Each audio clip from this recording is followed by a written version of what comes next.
حضرت عیسیٰ کو چوتھے آسمان پر بٹھا کے رکھا ہے کہ حضرت عیسیٰ گواہ بن کے آئیں گے۔ ایک قرآن مجید ہے جو آیات پکار کے کہہ رہی ہیں بقیت اللہ خیر لکم ان کنتم مؤمنین، آیات پکار کے کہہ رہی ہیں کہ ایک یہ امام ہے اور دوسرے حضرت عیسیٰ پیچھے نماز پڑھ کے گواہی دیں گے۔ اللہ نے اپنے سے لے کے آخری امام تک ہر چیز کے دو گواہ رکھے ہیں، یہ بتانے کے لیے کہ ایک صامت ہے اور ایک ناطق ہے، اور اسی کو نبی پاک نے فرمایا صامت اور ناطق کو انی تارکم فیکم الثقلین، اللہ ہے میں تمہارے درمیان دو گرا قدر چیزیں چھوڑے جا رہا ہوں، ایک اللہ کی کتاب اور ایک میرے اہل بیت، درود پڑھنے والا دعویٰ سبحان اللہ۔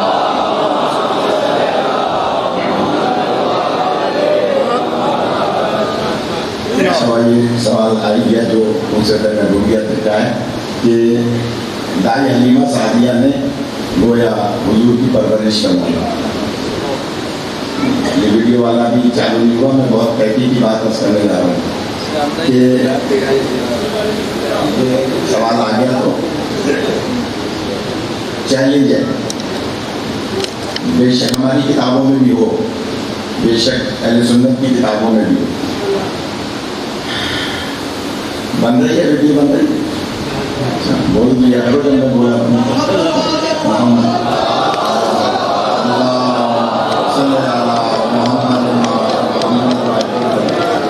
مجھے ویڈیو کی ضرورت نہیں ہے، لیکن میں اس لیے کہ ہماری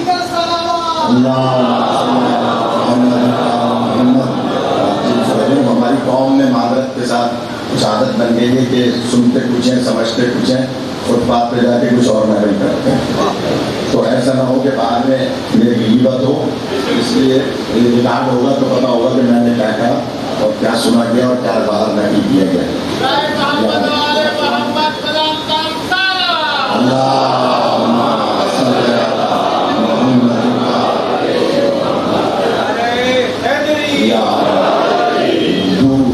دودھ کے ذریعے سے عقل بنتی ہے، دودھ کے ذریعے سے عقل بنتی ہے، خون کے ذریعے سے نسل چلتی ہے، دودھ کے ذریعے سے عقل بنتی ہے اور خون کے ذریعے سے نسل چلتی ہے۔ جس جس کے دودھ میں خامی ہوتی ہے اسے ہذیان ہو جاتا ہے۔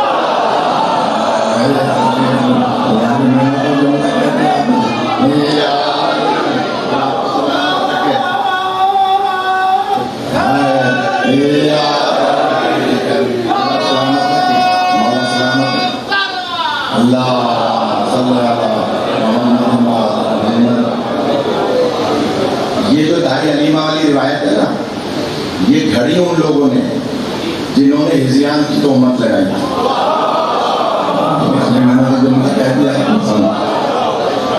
میں پہلے کہہ چکا ہوں ہماری کتابوں میں بھی بہت سی روایات مصلحتاً درج کی گئی ہیں تاکہ بہتر سے بہتر احادیث اور روایات سامنے آ جائیں، کچھ ضعیف روایات کے آڑ میں،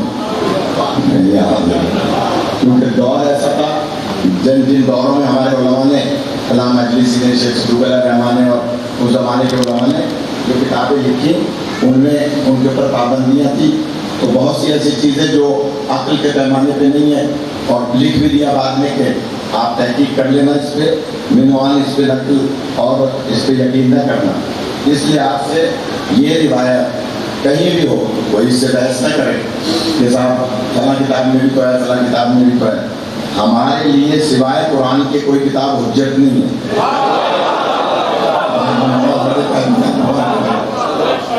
مسلمانوں کے یہاں سیاست کا حجت ہے، ان کے عقیدے کے مطابق اگر بخاری گھر میں موجود ہے تو سمجھ لیں خود رسول پاک موجود ہے،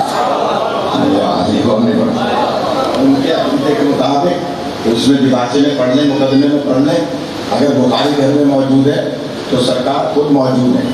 ان کے عقیدے کے مطابق بخاری کی ایک ایک روایت ان کے ہاں 100% ماننے والی ہیں، یعنی یقین کرنے والی ہیں، ان کے لیے حجت ہے۔